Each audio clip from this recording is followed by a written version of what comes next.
Baik Bapak Ibu hadirin sekalian, selamat datang di Aula KPPN Batu Raja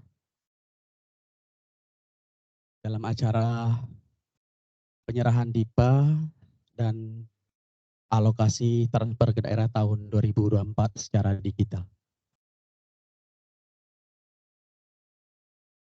Baik, acara segera kita mulai. Kita buka dulu dengan sebuah pantun. Di Sungai Siak anak darah mandi, berbat panjang menutup diri. Acara kita jelang sebentar lagi. Semoga mendapat restu ilahi. Baik Bapak Ibu hadirin sekalian, Assalamualaikum warahmatullahi wabarakatuh.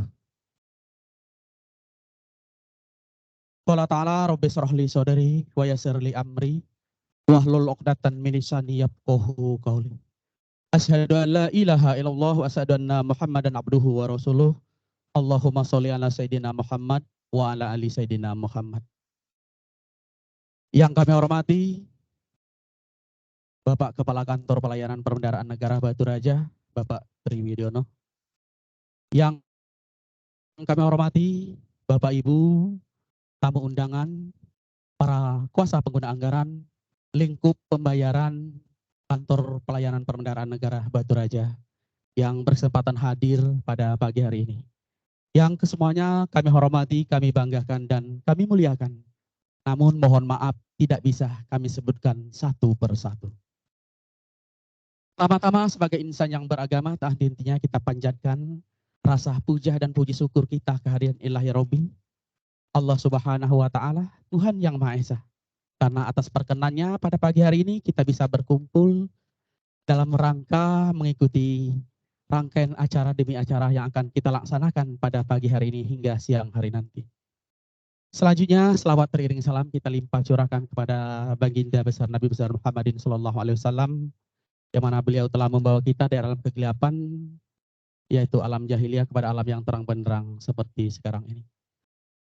Baik Bapak Ibu hadirin sekalian, izinkanlah kami berdiri di sini mencoba memandu tertib rangkaian acara yang sebentar lagi akan sama-sama kita laksanakan, kita ikuti, yaitu dalam rangka penyerahan DIPA dan alokasi transfer ke daerah, serta langkah-langkah strategis pelaksanaan anggaran tahun anggaran 2024.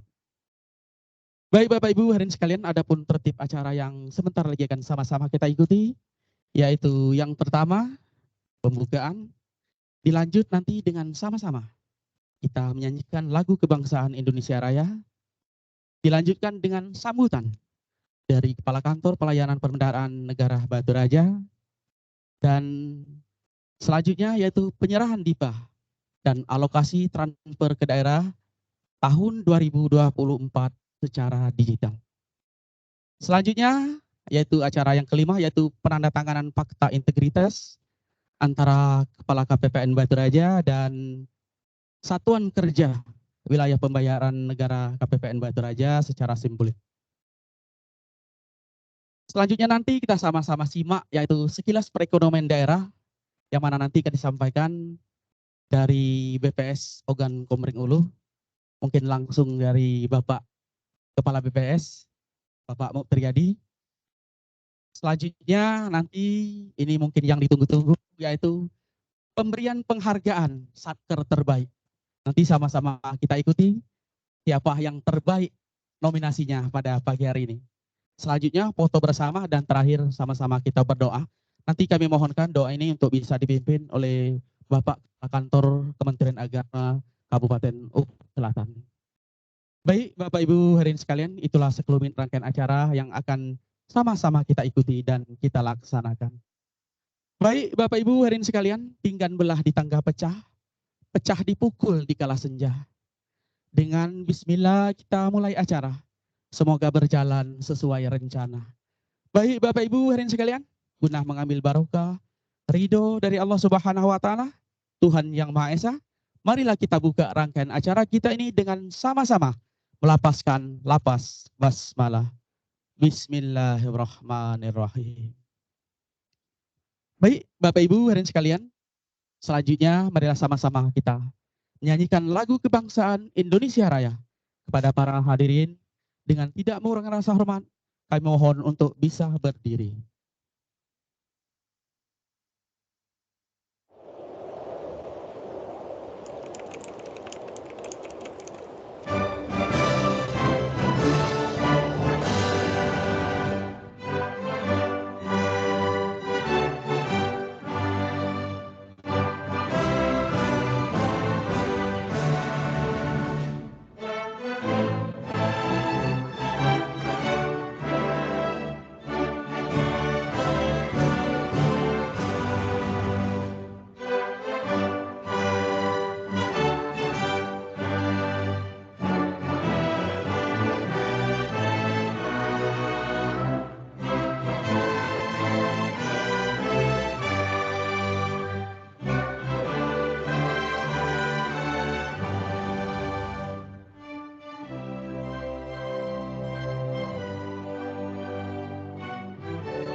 Hadirin, kami persilakan duduk kembali.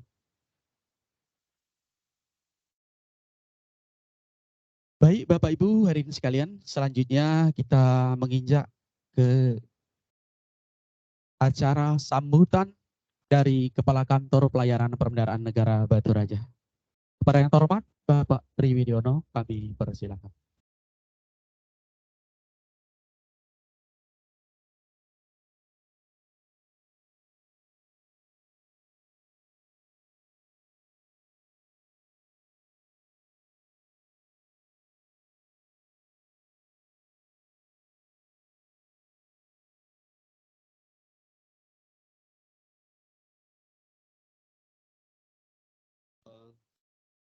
Bismillahirrahmanirrahim. Assalamualaikum warahmatullahi wabarakatuh. Selamat pagi, salam sejahtera buat kita semuanya. Yang saya hormati Kepala Satuan Kerja, Kuasa Pengguna Anggaran, Satker Lingkup KPPN Batu Raja. Yang saya hormati Kepala BKD, OKU Timur, dan OKU Selatan atau yang mewakili. Yang saya hormati seluruh tamu undangan, baik yang hadir di ruang aula ini ataupun yang mengikuti secara virtual. Puji dan syukur kita panjatkan kehadirat Allah Subhanahu wa taala, Tuhan Yang Maha Esa, bahwasanya kita bisa berkumpul di ruang aula KPPN Batu Raja ini dalam rangka penyerahan IPA dan alokasi transfer ke daerah tahun 2024 secara digital. Hadirin yang berbahagia, yang telah kita ketahui bahwa pada hari Rabu tanggal 29 November 2023 telah dilakukan penyerahan DIPA dan alokasi transfer ke daerah 2024 oleh Bapak Presiden Joko Widodo kepada seluruh menteri, pimpinan lembaga, dan kepala daerah di Istana Merdeka. Penyerahan secara simbolis tersebut sekaligus menandai dimulainya pelaksanaan APBN tahun 2024. Berbeda dari tahun sebelumnya, proses pengesahan DIPA 2024 ini sudah dilakukan melalui proses digitalisasi sejak dari proses perencanaan, penganggaran, hingga sampai penandatangan secara elektronik. Hadirin yang berbahagia, dalam kurun waktu 2020 hingga 2023, APBN merupakan instrumen yang sangat diandalkan dalam menghadapi berbagai gejolak yang ada seperti menangani pandemi COVID, kenaikan harga, pangan, energi, dan lain-lain. APBN selama ini telah bekerja keras dan efektif dalam melindungi rakyat dan juga melakukan pemulihan ekonomi di negara kita. Pendapatan negara tiap tahun juga mengalami kenaikan, begitu juga penyerapan belanja negara juga terus meningkat.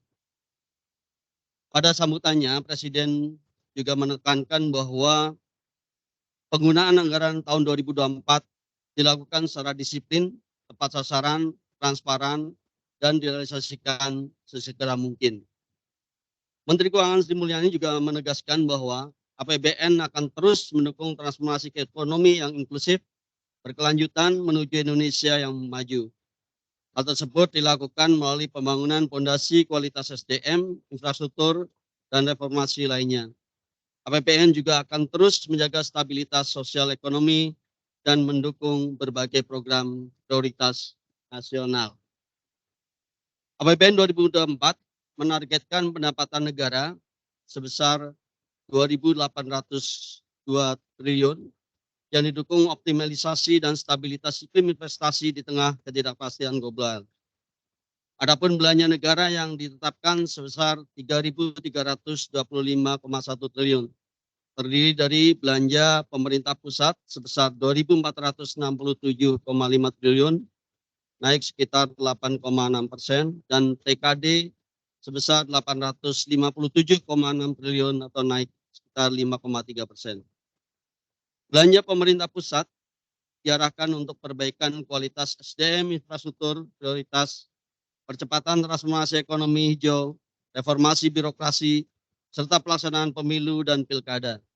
Sementara transfer ke daerah ditujukan untuk mendukung penggajian P3K daerah, terutama guru dan tenaga kesehatan, peningkatan pelayanan publik, operasional sekolah, PAUD, dan pendidikan kesetaraan, serta penanganan kemiskinan ekstrim dan stunting. Hadirin yang berbahagia, pada hari ini DIPA dan alokasi transfer ke daerah 2024 lingkup KPPN Batu Raja akan diserahkan kepada 67 satuan kerja secara digital. Alokasi APBN 2024 yang disalurkan melalui KPPN Batu Raja saat ini sebesar 4,7 triliun, meningkat dari APBN 2023 sebesar 4,6 triliun. Anggaran belanja pusat sebesar 646,4 miliar yang terbagi dalam 67 satuan kerja. Sedangkan alokasi belanja pusat ini memang mengalami penurunan karena di tahun ini sepertinya belanja modal berkurang. Namun biasanya di pertengahan tahun biasanya juga ada penambahan ya belanja modal di tahun anggaran berjalan seperti yang terjadi di tahun 2023. Sedangkan untuk transfer ke daerah yang dikelola oleh KPPN ada sebesar 4,054 triliun, meningkat dari tahun sebelumnya sebesar 3,38 triliun ya, yang sebelumnya sekitar 3,8 triliun. Alokasi pagu belanja yang dialokasikan kalau kita bagi per kabupaten, dari Kabupaten Oku belanja pusat 325 miliar dan TKD 1,2 triliun. Untuk Oku Timur belanja pusat 225,5 miliar dan transfer ke daerah sebesar 1,589 triliun. Sedangkan untuk Oku Selatan belanja pusat 185,5 miliar dan TKD 12,45 triliun. Tentunya alokasi per daerah ini diharapkan nantinya akan menumbuhkan ekonomi di daerah ya. Makanya nanti mungkin ada kesempatan kali ini nanti dari BPS Oku Pak Mukti Riyadi akan menyampaikan pertumbuhan ekonomi di daerah. Mudah-mudahan ini akan memberikan manfaat yang lebih baik lagi ke depan. Kami berharap juga kepada seluruh pimpinan Satker yang hadir agar bisa melaksanakan APBN dengan baik sesuai dengan rencana dan prioritas sehingga dampak APBN akan terasa di wilayah masing-masing. Saya juga mengucapkan terima kasih kepada Bapak Ibu pimpinan Satker, kuasa pengguna anggaran, dan pemerintah daerah di wilayah Oku Raya yang telah bekerja sama dengan KPPN dalam penyerapan anggaran yang dipimpinnya.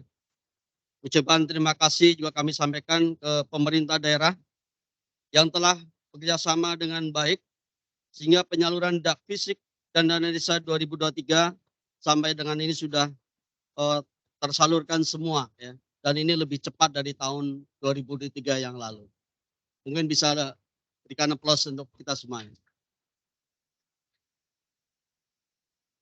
Realisasi APBN tahun 2023 untuk sebagai bahan refleksi kita saat ini adalah sebesar 4,425 triliun. Ini kami ambil data per hari kemarin, sekitar 95,2% dari total pagu 4,6 triliun. Terdiri atas realisasi belanja pusat sebesar 712,9 miliar dan realisasi TKD sebesar 3,7 triliun. Hadirin yang kami banggakan, tahun 2023 tentunya belum berakhir, masih tersisa waktu ya. Kita tetap menjaga untuk pelaksanaan anggaran yang bukan hanya kuantitas tapi juga kualitas belanja yang lebih baik. Salah satunya adalah untuk selalu memenuhi langkah-langkah akhir tahun yang sudah ditetapkan. Kami ingatkan kembali untuk satker-satker yang sudah masih ada belanja kontraktual yang belum selesai, karena untuk tahun ini kita tidak ada lagi jaminan bank garansi, tetapi menggunakan rekening penampungan akhir tahun anggaran. Ya. Ini untuk menjadi perhatian Bapak Ibu semuanya untuk satuan-satuan kerja yang masih melaksanakan kontrak ya, yang belum selesai akhir tahun untuk bisa mengajukan SPM penampungan ke KPPN.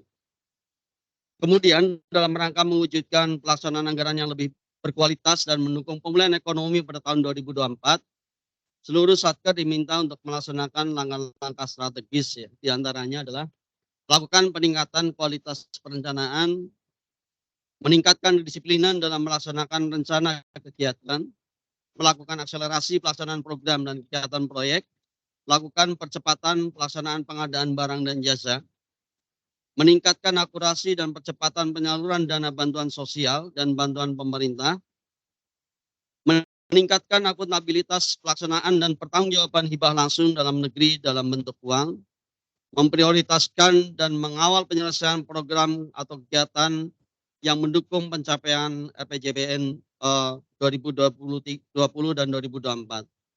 Meningkatkan kualitas belanja melalui peningkatan efisiensi dan efektivitas belanja, dan terakhir meningkatkan monitoring dan evaluasi serta pengendalian internal. Beberapa kendala yang dihadapi di tahun 2023 tentunya perlu kita evaluasi bersama. Ya.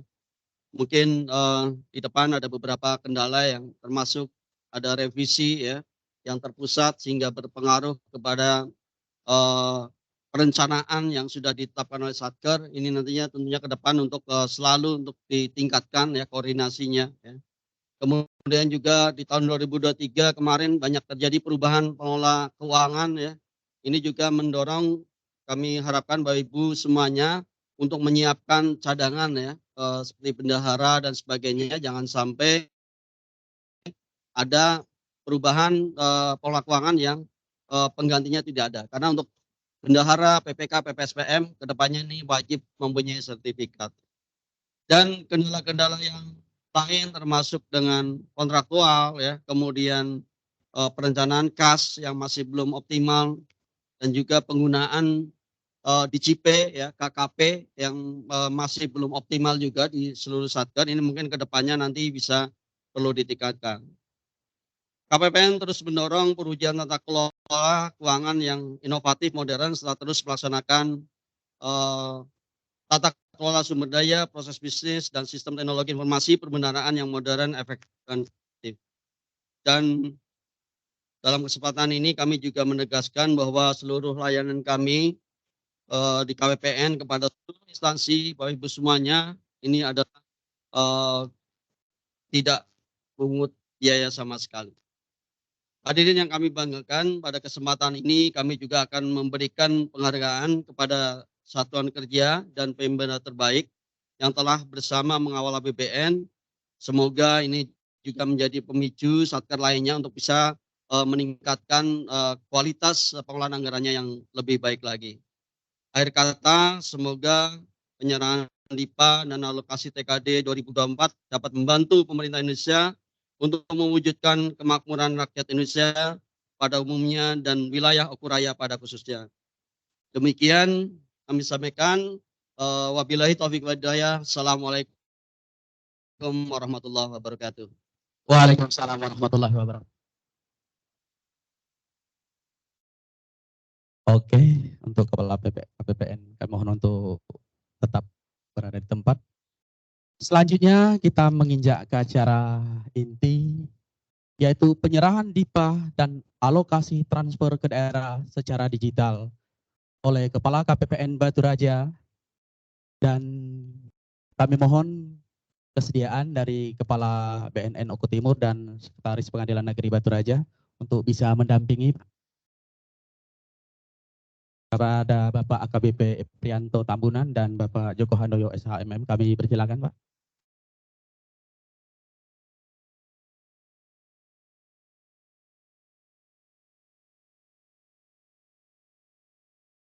Oke, Bapak-Bapak, mari kita saksikan bersama-sama.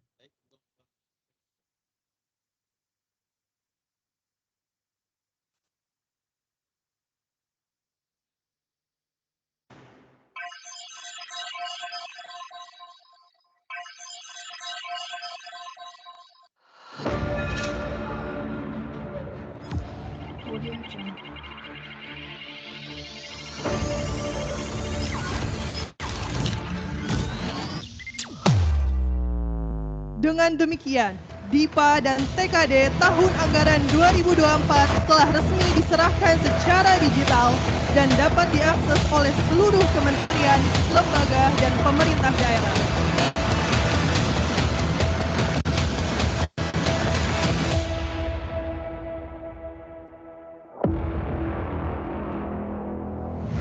Bapak Ibu hadirin sekalian, dengan telah diserahkan atau diberikan DIPA alokasikan digital, maka Bapak Ibu hadirin sekalian sudah bisa mengakses membuka DIPA tahun anggaran 2024 dengan menggunakan barcode yang tadi telah kami berikan. Jadi sekarang sudah sah, sudah bisa dibuka Bapak Ibu hadirin sekalian.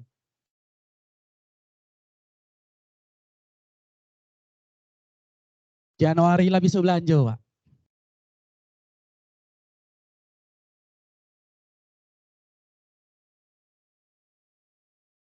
Oke, Bapak Ibu hadirin sekalian.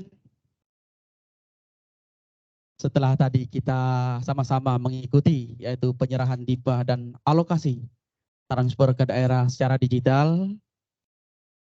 Selanjutnya kita menginjak ke acara penandatanganan fakta integritas, yaitu secara simbolik antara Kepala KPPN Batu Raja dan para satuan kerja. Namun dalam hal ini untuk satuan kerja itu kami minta perwakilan dari satuan kerja, yaitu mohon kesediaannya yaitu Kepala Kejaksaan Negeri Ogan Komering Ulu, itu Bapak Hairun Prapat SHMA, Kepala BNN Oku Timur yaitu Bapak AKBP Prianto Tambunan, dan Sekretaris dari Pengadilan Negeri Batu Raja Bapak Joko Handoyo SHMM untuk mewakili para satuan kerja wilayah pembayaran KPPN Batu Raja. Kami persilakan.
dan akses yang semakin dekat, semakin baik terhadap layanan kesehatan dan kesadaran tentang pola hidup sehat, angka kematian bayi semakin menurun. Kalau kita lihat di output di tahun 2020 dari 1.000 kelahiran ada 18 sampai 19 anak yang meninggal. Kemudian nanti di tahun 2035 hanya 11,12 anak atau bayi yang lahir dari 1.000 kelahiran. Bagaimana dengan Papua Selatan? Papua Selatan di tahun 2020 yaitu 19,49 bayi yang mati dari 1.000 kelahiran dan terus mengalami penurunan. Begitu juga dengan Papua Timur yang di tahun 2020 15,55 kematian bayi dari 1.000 kelahiran, di tahun 2035 nanti hanya 9,64 jiwa dari 1.000 kelahiran. Artinya dengan semakin menurunnya angka infant mortality rate atau kematian bayi ini menunjukkan derajat kesehatan masyarakat sudah semakin baik. Tapi kalau kita hubungkan dengan yang tadi, karena tingkat kelahiran juga semakin menurun atau kecenderungan generasi penerus kita nanti untuk melahirkan anak semakin berat. Malas melahirkan anak, kira-kira ini fenomena sosial tentu. Tapi pembuatannya kelihatannya tidak. Kemudian angka ketergantungan, Bapak Ibu, angka ketergantungan ini adalah perbandingan dari berusia penduduk produktif dengan non produktifnya. Kalau ada kesepakatan umum yang mengatakan kalau angka ketergantungan itu di bawah 50%, disitulah bonus demografi mulai terjadi. Kita lihat misalnya Kabupaten Oku di tahun 2020 itu angka ketergantungannya yaitu 49,39%. Artinya bonus demografi telah terjadi di Kabupaten Oku dari tahun 2020. Kemudian bagaimana dengan Oku Timur? Oku Timur sudah lebih dulu. Di tahun 2020, angka ketergantungannya 46,53%. Sementara di Oku Selatan jauh lebih cepat, yaitu 42,70% angka ketergantungan penduduknya. Artinya lebih banyak usia produktif dibandingkan usia non produktif, usia anak dan usia manula. Kemudian angka ketergantungan ini akan terus mengalami penurunan di tahun 2035 demikian keadaannya. Untuk Oku yaitu 46,73%, Oku Timur 46,66%, dan Oku Selatan 47,76%. Kalau itu kita lanjutkan, sebelum tahun 45, bonus demografi telah terjadi di Oku Raya. Artinya, kalau orang mengatakan di tahun 35 kita mencapai bonus demografi, tapi Oku Raya sudah dimulai dari 2020 yang lalu. Memang pertanyaannya terkait dengan ketika penduduk usia produktif itu lebih banyak, bagaimana dengan struktur pendidikannya, apakah mereka mampu bersaing, dan bagaimana kemampuan kita dalam menciptakan lapangan pekerjaan sehingga mereka semakin produktif dan mendorong generasi muda untuk lebih berinovasi di dalam mendorong perekonomian. Sekarang mohon maaf kita agak narsis karena fokusnya di Kabupaten Oku. Penduduk Oku secara umum sama semua lainnya. Kita lihat perbandingan laki-laki dan perempuan. Di tahun 2020 51%, 51,26% penduduk Oku yaitu laki-laki. Sampai tahun 45 nanti laki-laki lebih banyak daripada perempuan. Di Oku Raya kejadiannya sama. Jadi tidak benar kalau ada yang mengatakan bahwa perempuan lebih banyak. Di Indonesia pun laki-laki lebih banyak penduduk Indonesia. Dan itu sudah terjadi dari 2010 yang lalu. Kalau ada yang menyatakan datanya perempuan lebih banyak, berarti itu sudah sangat ketinggalan zaman. Ya. Tapi angka terakhir jenis kelamin ini kayaknya semakin berkurang laki-lakinya karena perempuannya nggak mau ketinggalan. Ya. Kalau kita perhatikan 2020 51,26 turun di 2025 51,13 sampai akhirnya 50,31. Sementara perempuan selalu meningkat tapi jumlahnya tetap tidak kalah dengan laki-laki. Secara garis besar hasil jenis kelamin di tahun 2045 nanti yang dikatakan tahun Indonesia emas yaitu 101,50. Artinya untuk setiap 100 penduduk perempuan ada 101 sampai 102 penduduk laki-laki. Bonusnya cuma 2 saja, nggak boleh lebih. Nanti terjadi pertumpahan data penduduk menentukan laki-laki. Karena laki-laki yang lebih banyak. Oke, kemudian ya sebelum ke sana ada fenomena yang menarik di sini. Kalau di tahun di tahun 2020 piramida penduduk kita masih menunjukkan piramida muda, artinya penduduk muda masih mendominasi. Tetapi nanti kita lihat di antara hitam ini, di tahun 45, ya, penduduk itu akan didominasi oleh usia tua, yang tadi saya sebutkan. Nah, secara umum dikatakan penduduk suatu daerah itu sudah menua apabila komposisi atau persentase penduduk usia 60 tahun ke atas sudah berangkat dari 8% ke atas. Dan kondisi 8% itu di Kabupaten Oku sudah terjadi di tahun 2022 yang lalu. Artinya populasi penduduk tua di Kabupaten Oku sudah mulai membesar, yaitu 8%, dimulai tahun 2002 yang lalu.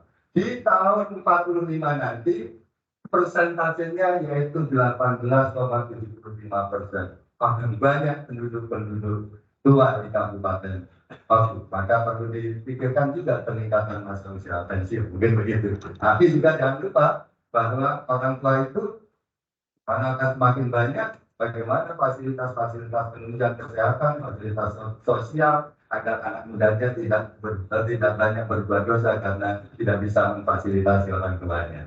Dan itu nanti adalah catat kita di tahun itu untuk menjadi pengisi relung ketuaan. Lanjut.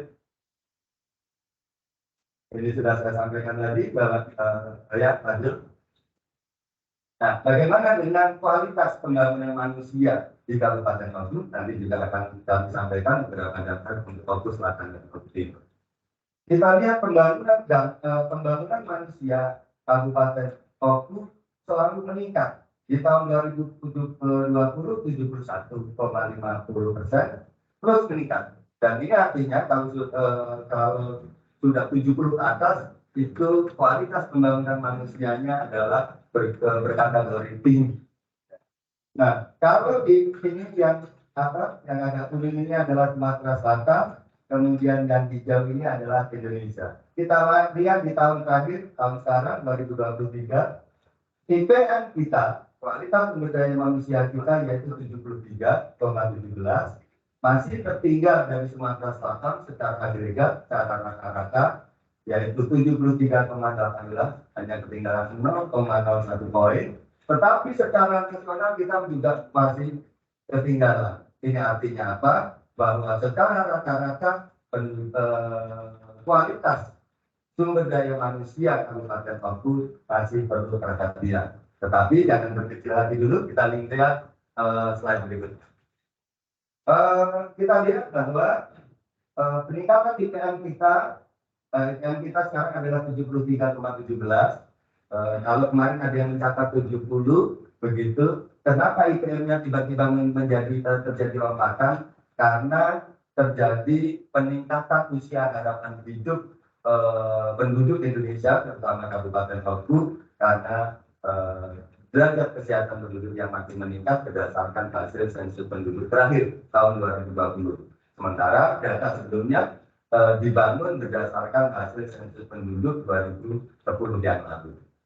Jadi IPM kita yaitu 73,17. Umur harapan hidup secara rata-rata 73,44 tahun, yang tadinya 71. Jadi kita sudah mulai berhitung berapa tahun lagi rata-rata secara statistik kita kasih bisa bertemu semacam ini. Tapi biasanya ya laki-laki lebih rendah daripada perempuan. Ya, kalau rata-ratanya 73, biasanya laki-laki di 72, sementara yang perempuan di 75 tahunan. Karena perempuan lebih bandel, minta dilayani. Ya, kemudian dari struktur pengeluaran penduduk lumayan bagus, yaitu rata-rata pengeluaran per kapita penduduk Kabupaten Oku hampir 11 juta. Ya, saya hitung per bulan ini rata-ratanya kalau kita bagi 12 sekitar 900 ribu. Kalau dalam satu keluarga atau rumah tangga ada 4 anggota rumah tangga, 4 jiwa, berarti rata-rata pengeluaran per kapita penduduk Kabupaten Oku 3,6 juta. Lumayan lebih tinggi dari UMR kita yang 3,4 sampai 3,5. Sementara ini rata-rata kita ada itu 3,6 juta. Ya, rata-rata ada yang di atas itu, juga ada yang di bawah itu. Umur rata-rata anak sekolah kita ternyata yaitu masih 8,85 tahun. Artinya secara rata-rata penduduk Kabupaten Oku tahun 2023 ini belum lulus SMP. Ya, atau kita katakan bahwa program wajib belajar 9 tahun tinggal di dikit sudah. Mudah-mudahan ada komitmen bersama agar penduduk kita bisa setidaknya di atas 9 tahun supaya program wajib belajar bisa tercapai. Begitu. Tetapi kalau kita bicara kondisi sekarang, kita proyeksikan ke depan, itu namanya angka harapan masa sekolah. Anak-anak yang bersekolah di usia 15 tahun saat ini, harapannya nanti dia akan menyelesaikan sekolahnya sampai 13 tahun. 13 tahun itu dari 1 dan belum sarjana. Tapi itu secara rata-rata. Katanya pada saat inilah demokrasi bisa berjalan dengan baik. Karena salah demokrasi katanya ketika rata-rata penduduk sudah lulus SMA. Lanjut. Nah, bagaimana perbandingan di PM pembangunan kualitas sumber daya manusia Kabupaten Oku dibandingkan kabupaten kota se-Sumatera Selatan. Kita lihat Palembang luar biasa, SDM-nya 81,72, Malawan tanpa landing ini, ya. Lubuk Linggau ada kota, ada di urutan kedua, 78, Rabu Mulai ada di urutan ketiga. Menyusul Pagaranalam. Pagaranalam ini mengalami lompatan, ya, karena memang wilayahnya tidak terlalu banyak, tidak terlalu luas, begitu penduduknya terkonsentrasi sehingga menata birokrasi, menata pembangunan pemerintah, tapi itu hanya disederhanakan seperti wilayah kota. Dan kalau ini kota Palembang, kota Lubuk Linggau, kota Rabu Mulai, kota Pagaranalam, dan ini rata-rata Sumatera Selatan, maka kabupaten Ogan Dulu yang tertinggi dibandingkan kota kabupaten yang ada di Sumatera Selatan. Tapi itu boleh disebutkan. Begitu, mengikut Kabupaten Oku Timur. Oku Timur ada di peringkat kedua menurut kabupaten yang ada, berjarak 0, kalau kita kurangi berapa nih? 0,12%. Lumayan agak jauh lah ya. Tapi jangan lupa ini bisa melakukan lompatan kalau percepatan pembangunan di bidang pendidikan, kesehatan, dan kesejahteraan masyarakat dilupakan. Karena sesungguhnya perlombaan antar kabupaten kota itu adalah percepatan menuju kesejahteraan, bukan hanya bagaimana melaksanakannya, tapi efektivitas dan efisiensi. Oke. Kemudian bagaimana dengan Oku Selatan? Masih banyak PR untuk Oku Selatan, yaitu ada di 69,05 ppm. Ini masih dalam kategori sedang, belum ke kategori tinggi. Karena kategori tinggi itu 70 sampai 85. Lanjut. Karena kita bicara soal ekonomi. Nah, sebelum ke ini, kita lihat dulu tren pertumbuhan ekonomi Kabupaten Oku. Kita lihat trennya naik turun, ya. Dimulai dari 10 tahun yang lalu yaitu 4,46%, ada fenomena 2015. Kemudian sebelum terjadi pandemi COVID, luar biasa pertumbuhan kita yaitu 5,66%. Tetapi ketika ada COVID, ya, pertumbuhan kita tiba-tiba mengalami penurunan luar biasa, ya, mengerut sampai 0,01%. Tetapi luar biasa, penduduk dan pemerintah Kabupaten Oku mampu bangkit di 2021 dan menunjukkan kebijakannya di 2022, yaitu 1 tahun, kemudian menjadi 2,53 dan selanjutnya menjadi 5,6%. Ini artinya apa yang dilakukan baik pembangunan pemerintahan cukup efektif di dalam mendorong perekonomian Kabupaten Oku. Bagaimana kalau kita lihat keterbandingan antar kabupaten kota se-Sumatera Selatan? Leading tentu Muara Enim, ya, yaitu dari 6,4 menjadi 8,39, disusul Lahat dari 4,79 menjadi 6,9%. Tapi jangan lupakan bahwa alam mereka tergerus karena mereka ditunjang oleh salah satunya yaitu tambang batu bara. Nah, sementara Oku yaitu dari 2,253 menjadi 5,6. Luar biasa di urutan ketiga. Di belakang kita ada Oku Timur dari 4,69 menjadi 5,44. Lompatannya lumayan tinggi kita dari 2,5 menjadi 5,6. Oku Timur dari 4,69 menjadi 5,44. Dan bagaimana dengan Oku Selatan? Kita lihat dari 4,2% menjadi 4,84%.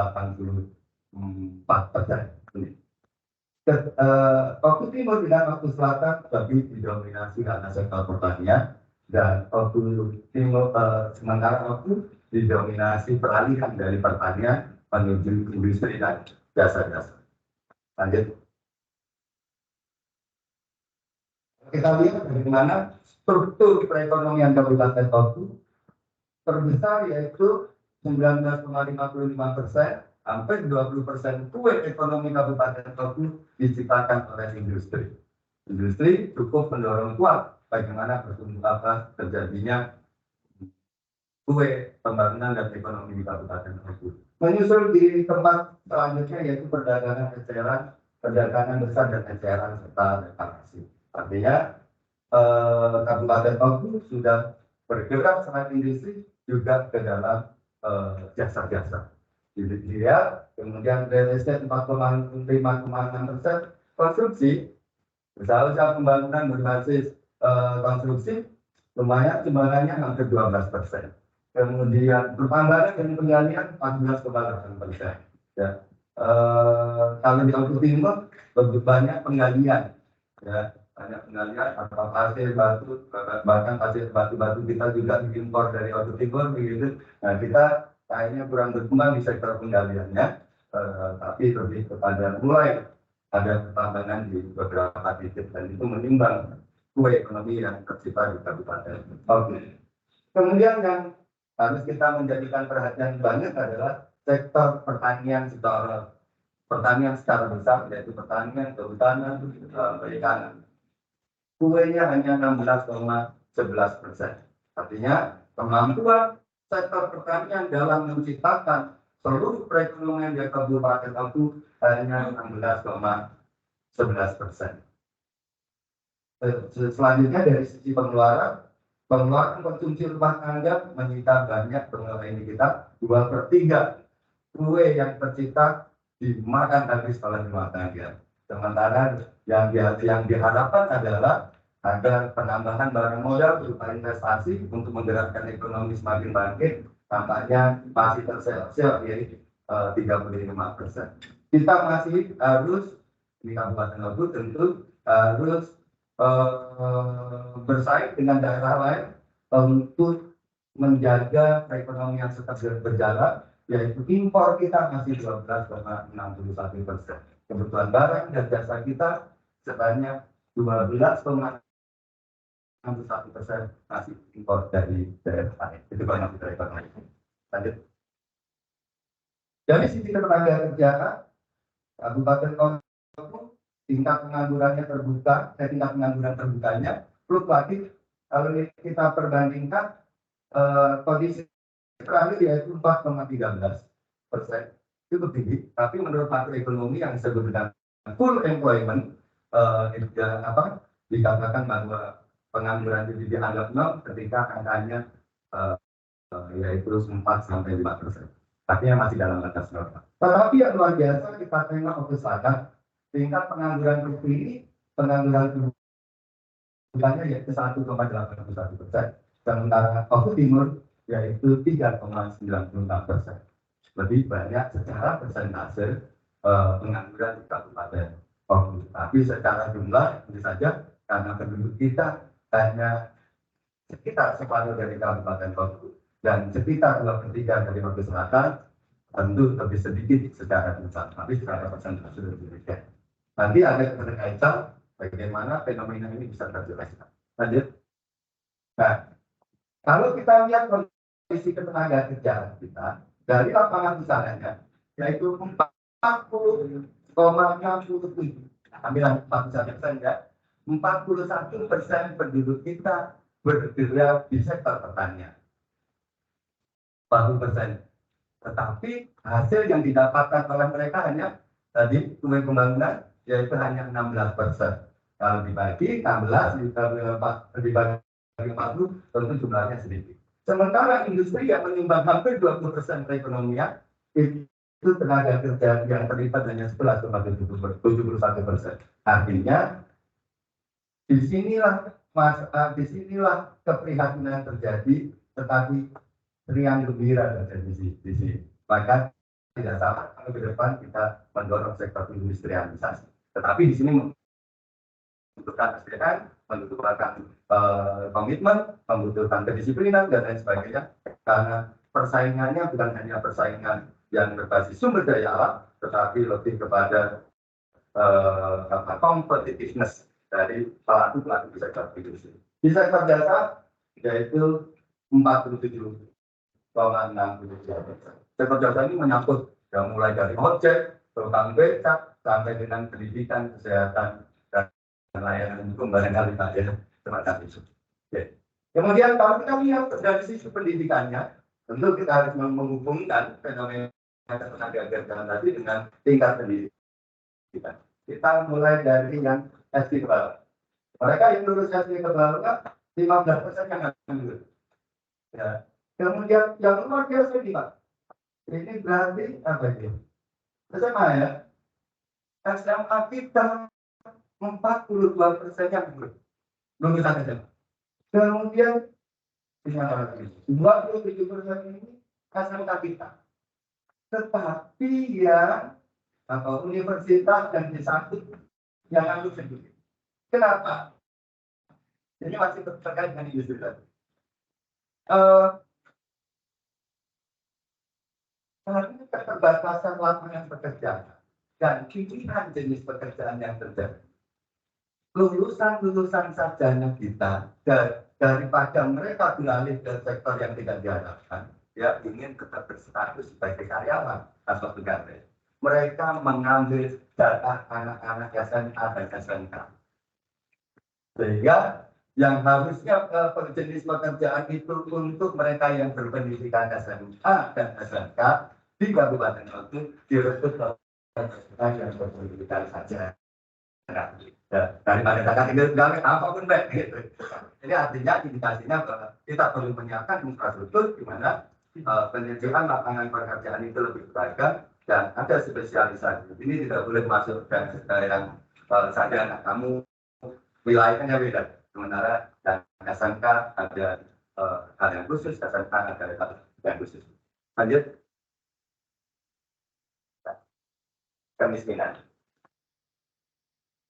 Kemiskinan di Kabupaten.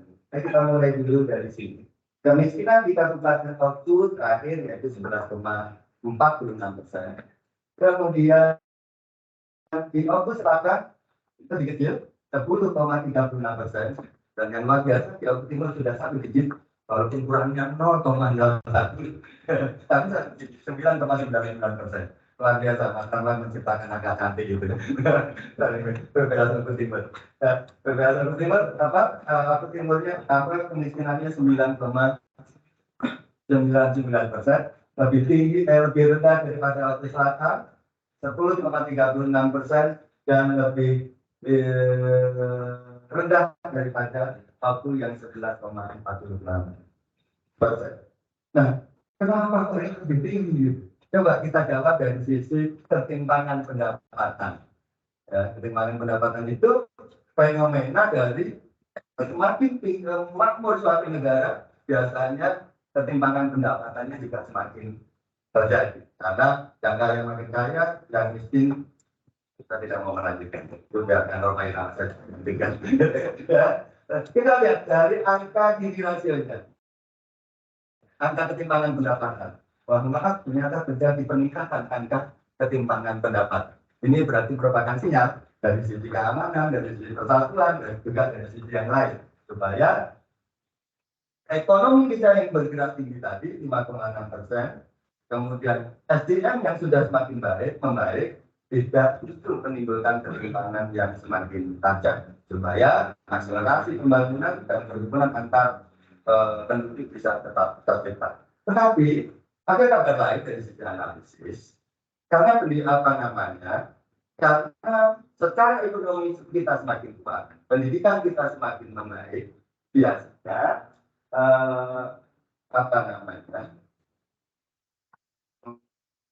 kemiskinan itu, ya, mereka akan cenderung akan cenderung menunda pekerjaan, yang memilih jenis pekerjaan.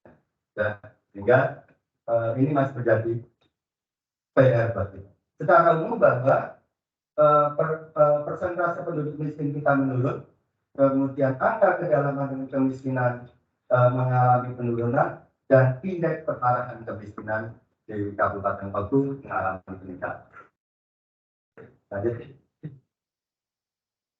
Indeks kemahalan konsumsi, Bapak Ibu, indeks kemahalan konsumsi menjadi salah satu komponen di dalam penghitungan DAU. Semakin rendah dan tentu saja semakin baik.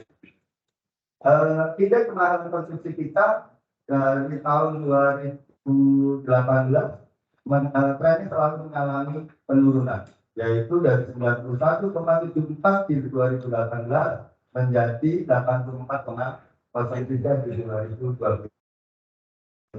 Sempat mengalami peningkatan dibandingkan 2022 yang lalu. Artinya apa? Bahwa harga barang dan jasa untuk kebutuhan konstruksi kita lebih murah dibandingkan kota yang menjadi acuan, yaitu kota Makassar. Lanjut. Nah, ini secara umum, jika Kabupaten Palu yang sebesar 84,5 juta itu menandakan bahwa untuk membangun suatu proyek bangunan pekerjaan sipil di Kabupaten Palu lebih rendah 15,97% dibandingkan kota Makassar. Artinya ini daya saing kita secara umum lebih baik. Kalau itu dibandingkan antara kabupaten kota yang lain, kita bisa melihat daya saing atau kemungkinan untung untuk pengusaha akan lebih besar ketika IKK-nya lebih rendah. Nah, ini kondisi terakhir pertanyaan kita. Di tahun 2023 ini BPS menyelenggarakan sensus pertanian, yang datanya kita dapatkan adalah jumlah rumah tangga usaha pertanian di Kabupaten Palu sekarang yaitu 43 ribuan, naik dibandingkan kondisi 10 tahun yang lalu. Sementara usaha pertanian perorangan, kecenderungan orang per orang kita untuk bertani mengalami penurunan, yaitu turun sebesar 17,24% dibandingkan 10 tahun yang lalu, dengan jumlah orang yang berusaha yaitu 45%. Beberapa jenis tanaman yang menjadi unggulan di Kabupaten Palu, 10 jenis tanaman yang paling banyak dipelihara oleh penduduk Kabupaten Palu. Pertama ternyata karet, paling banyak petani kita ini karet. Kedua kopi. Kopi ini adalah satu pertanyaan tadi. Satu pertanyaan. Selama ini kita tidak pernah mengenal istilahnya kopi Badrajo. Yang kita kenal kopi Muara II, kopi Lampung, kopi Semendel gitu ya. Tapi jangan lupa bahwa kopi menduduki komoditas nomor 2 paling banyak diusahakan di Kabupaten. Jadi ini rasa kopi. Sementara kalau Malaysia kabarnya sekarang kopinya sudah dibabat jadi lahan jagung. Maka kita harus bersaing dari sisi keunggulan lokasi, yaitu dengan kopi. Kemudian umum. Yang mengejutkan yaitu lahir jengkol, Pak. Ya, jengkol ini sesuatu yang amazing, ya, karena di Sumatera Selatan secara umum yang muncul 10 komoditas yang unggulan yaitu hanya oku yang ada jengkolnya. Ternyata kalau kita mau lebih jeli, jengkol ini sekarang menjadi tanaman peneduh atau pelindung kopi. Makanya di mana ada kopi di situ ada jengkol. Kemudian karena jagung tentu lambing potong, kelapa sawit, duku dan seterusnya. Saya hanya ingin menyebut dua komoditas ini, yaitu jengkol dan kopi jangan dilupakan. Karena itu produk unggulan Kabupaten Tautih. Kalau dipilih dan dikemas. Kalau kopi gampang emas, kalau jengkol agak lalu. Lanjut. Dari sisi penyelenggaraan seluruh pemerintahan kabupaten kota Indonesia sekarang ada kewajiban untuk membangun perstatistikan nasional yang kita sebut dengan penyelenggaraan statistik sektoral, dan itu dinilai oleh BPS secara umum. Lanjut aja, hasilnya semacam ini. Semakin tinggi angkanya tentu semakin baik. Kabupaten ini yang kuning adalah cukup, yang merah adalah curah. Kita lihat ya, Oku tertinggi se-Sumatera Selatan. EPSS namanya, evaluasi penyelenggaraan statistik sektoral. Angka idealnya 2,6, tapi kita yaitu menjadi 2,4. Yang merah masih kurang, yang kuning cukup. Kita lihat tetangga kita atau saudara kita yang ada di sini juga. Oku Timur melengkap masih 1,66, artinya masih kurang. Oku Selatan mana? Oku Selatan ya 1,8, ya sudah berkata lebih cukup. Jangan dilupakan ini terbaik Sumatera Selatan, tapi ketika kami mendetailkan Sumatera, Oku tetap yang terbaik. Artinya Sumatera 2,4 itu yang tertinggi. Kurangnya dong 2,5. Mungkin itu saja yang bisa kami sampaikan. Tentu saja kami mohon maaf dalam banyak hal dalam menyampaikan ini kalau ada kurang, baik materi maupun cara kami dalam menyampaikan dan sebagainya. Sekali lagi mohon maaf, semoga bermanfaatnya. Assalamualaikum warahmatullahi wabarakatuh. Assalamualaikum warahmatullahi wabarakatuh.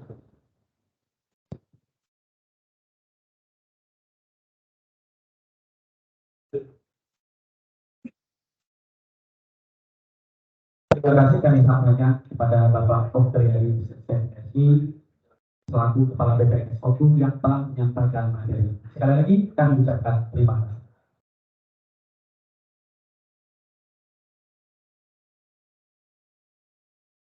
Baik Bapak Ibu hadirin sekalian, selanjutnya yaitu pemberian penghargaan Satker IPA terbaik serta penyaluran dana desa dan fisik tercepat untuk pembayaran KPPN dan belanja.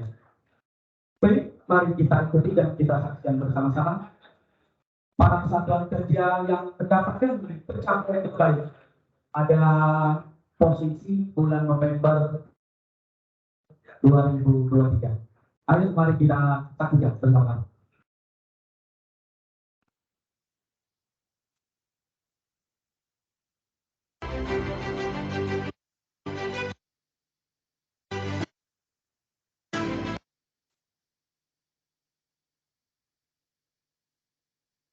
Atur pakai kami merindu faktor yang masih muncul. Kemudian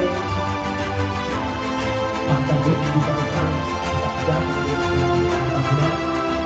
dua tahun kebijakan dan sangat menjadi sangat penting. dari untuk tentang manusia tentang manusia anak keluarga kita sudah dan kita akan menerima negara pendidikan dan kita akan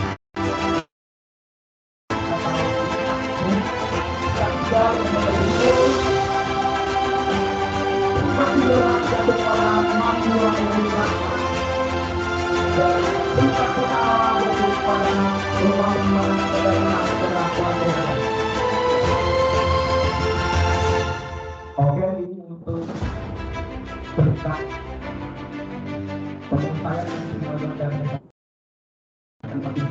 berkat ketiga yang ditulis Kabupaten Oki Selatan Kedua dan berkat pertama yang kepada Kabupaten Oki untuk kalau dalam waktu cepat tahun 2025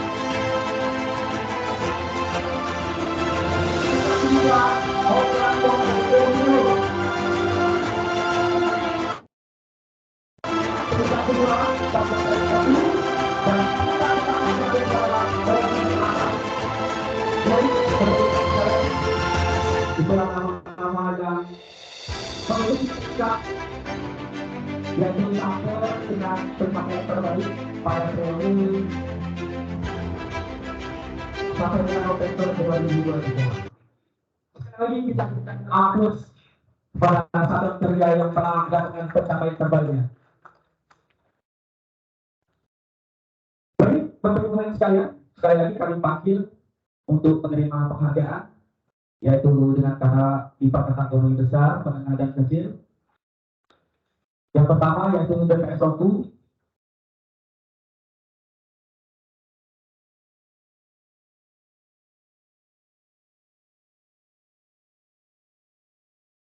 Selanjutnya Polres Oku Selatan,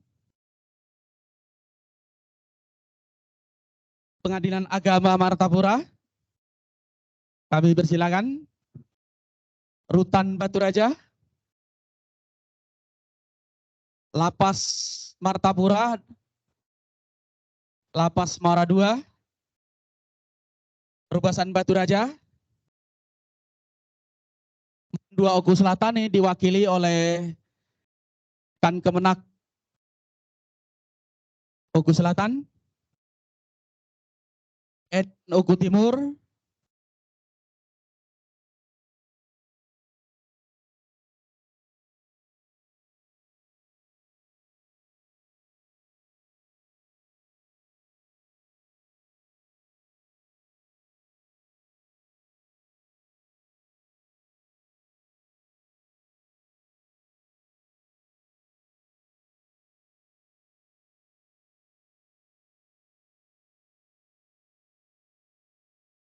Oke, untuk DIPA besar, peringkat pertama diraih oleh BPS Oku.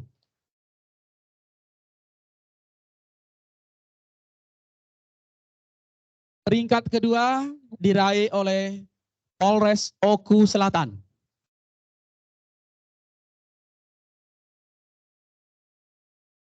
Peringkat ketiga diraih oleh Pengadilan Agama Martapura. Baik, selanjutnya untuk kategori BIPA menengah. Peringkat pertama jatuh kepada Rutan Batu Raja.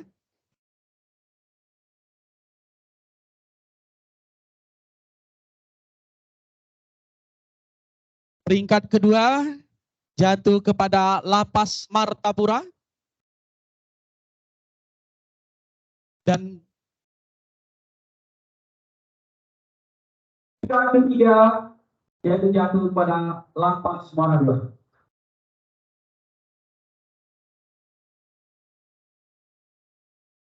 Oke, selanjutnya yaitu BIPA dengan kategori kecil.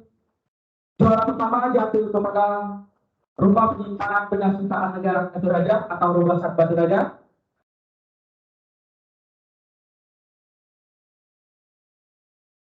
Juara kedua yaitu jatuh pada Man Negeri 2 Oku Selatan, yaitu Satker di bawah Kementerian Agama Oku Selatan. Dan ketiga jatuh kepada BNN Oku Timur.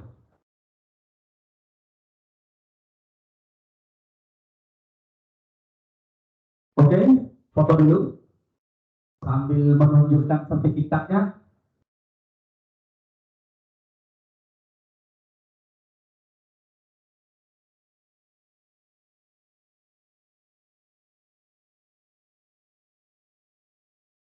Kami persilakan Bapak Ibu hadirin sekalian untuk kembali di tempat.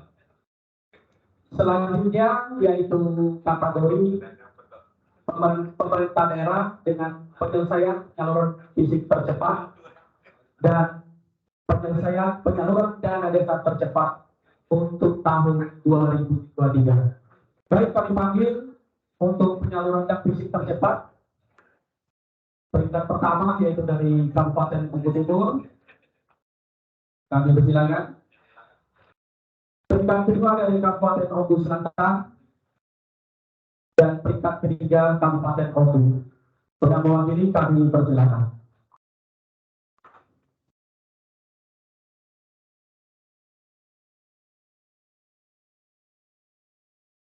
Oke, kami persilakan Kepala KPPS Bandung Raya.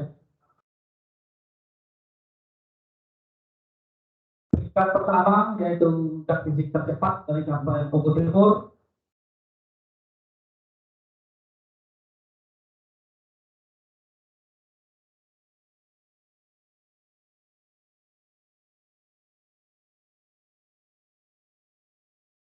Oke, peringkat kedua yaitu dari Kabupaten Oku Selatan, tapi tidak. Ini peringkat ketiga Kabupaten Oku. Baik, silakan dilanjutkan.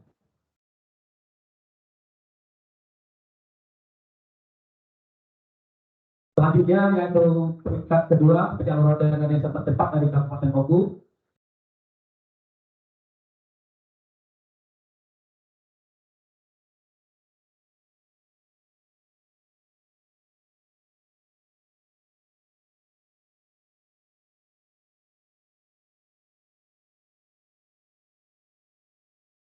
Peringkat kedua Kabupaten Oku dan peringkat tiga Kabupaten Oku Timur.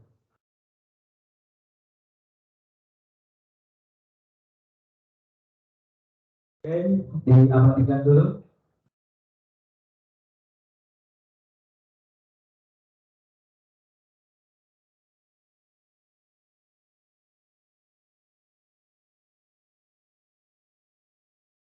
Oke, kita abadikan dulu dalam sesi foto.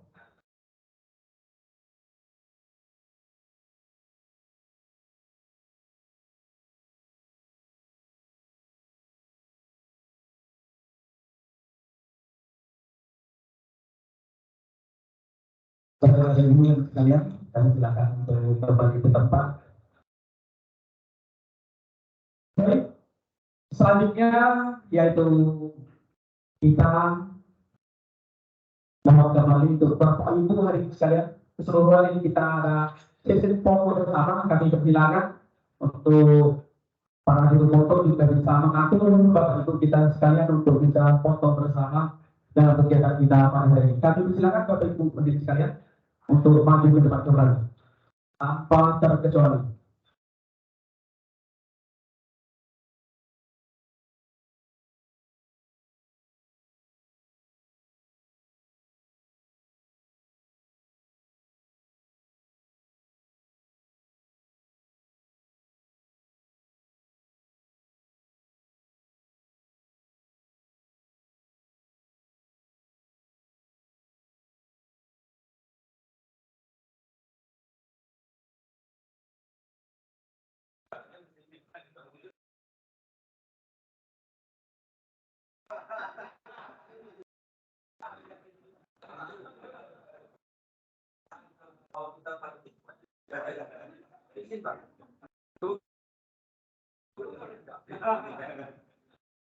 Oke, menyesuaikan untuk yang long sasis mungkin di belakang, yang short sasis mungkin bisa di depan. Jadi kalau masalah saroteri sangat menentukan dalam foto bersama.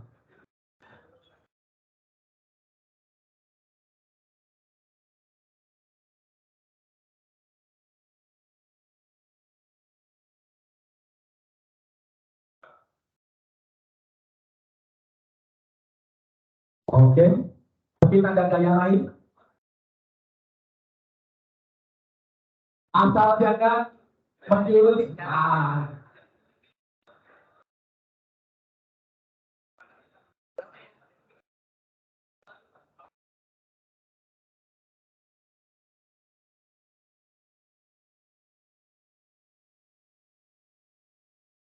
baik Bapak Ibu hadirin sekalian, kami persilakan untuk kembali ke tempat.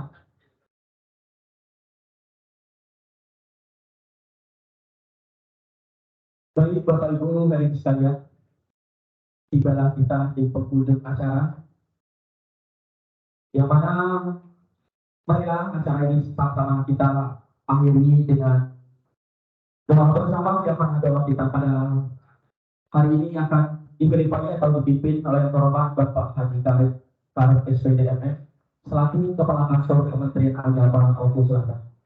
Pada Bapak Karib kami persilakan.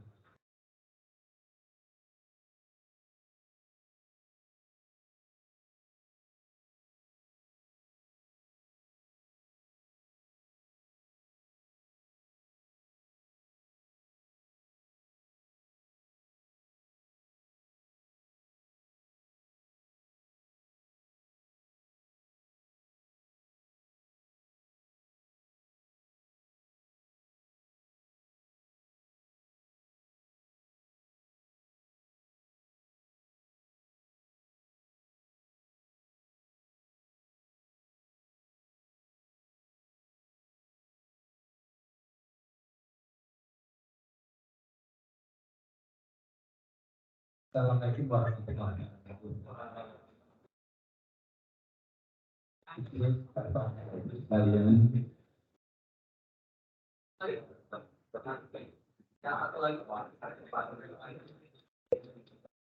Mari kita tutup acara ini dengan doa bersama. Akan kita qualify dengan cara muslim. Pertanyaan Bapak Ibu yang pertanyaan ini.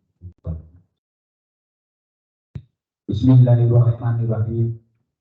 Alhamdulillahirabbil alamin. Assalatu wassalamu ala asyrofil mursalin wa ala alihi wa sahbihi ajma'in. Allahumma sholli ala sayyidina Muhammad wa ala ali sayyidina Muhammad. Ya Allah, ya Tuhan kami, wahai Allah Zat yang Maha Mulia, kami hamba yang tiada daya berharap ridho dan keberkahan dari acara penyerahan pipa tahun anggaran 2024 di lingkungan Kabupaten Batu Raja yang kami selenggarakan pada hari ini. Ya Allah yang Maha Bijaksana, melalui penyerahan pipa masing-masing satgas, berikanlah kekuatan dan kemampuan kepada kami untuk dapat menjalankan tugas dan tanggung jawab sesuai dengan tugas dan amanah yang Engkau berikan. Dengan berbagai ujian dan tantangan semakin beragam, gangguan dan kendala datang silih berganti. Oleh karena itu ya Allah, sinarilah hati kami dengan cahaya dan petunjuk-Mu, agar kami selalu sabar dan tawakal, senantiasa berusaha dan berdoa, bekerja keras mewujudkan Indonesia maju. Ya Allah yang Maha Mulia, limpahkanlah rahmat, taufik dan hidayah kepada kami, kepada para pemimpin dan masyarakat kami, untuk selalu bekerja sama dan bergotong royong dalam mensukseskan program pembangunan di segala bidang. Serta hindarkanlah dan selamatkanlah kami dari bahaya perpecahan, permusuhan, pertikaian, perselisihan dan bencana. Ya Allah, ya Tuhan yang Maha Pengampun, kami menyadari begitu banyak kesalahan dan kehilapan yang senantiasa kami lakukan. Namun kami yakin ampunan dan maghfirah-Mu amatlah luas. Oleh karena itu, ampunilah segala dosa kami, dosa kedua orang tua kami, dosa para pemimpin dan pendahulu kami. Ya Allah, kabulkanlah doa dan permohonan kami. Rabbana atina fid dunya hasanah wa fil akhirati hasanah wa qina adzabannar. Walhamdulillahi rabbil alamin. Wassalamualaikum warahmatullahi wabarakatuh. Waalaikumsalam warahmatullahi wabarakatuh. Bapak Ibu hadirin sekalian, dengan terdengarnya doa kali ini, maka dalam semangatkan acara kita pada siang hari ini, mudah-mudahan darah tinggi sampai senyum dan sampah untuk malam. Rangkaian acara kita ini semua yang telah usai, saatnya jumpa undur diri. Jangan makan senasi, cukup sekian, terima kasih. Sungai Mahakam airnya bersih, tempat orang mencari ikan. Cukup sekian, terima kasih. Jika ada salah kata, mohon dimaafkan. Bagaimana dari lagi tutup rangkaian acara kita ini dengan sama-sama melafazkan lafaz hamdalah. Alhamdulillahirabbil alamin wa billahi taufiq wal hidayah wa ridho wal hidayah. Assalamualaikum warahmatullahi wabarakatuh.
Ini Pak Tri.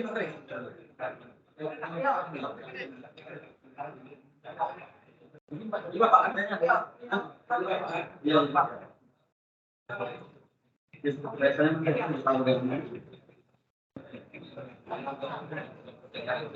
Bandung.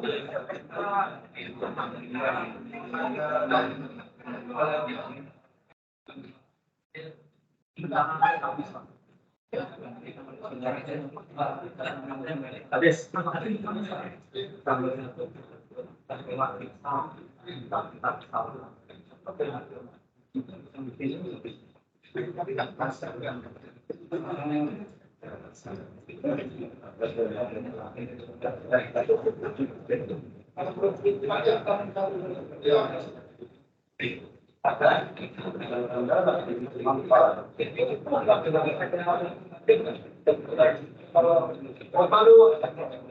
Kalau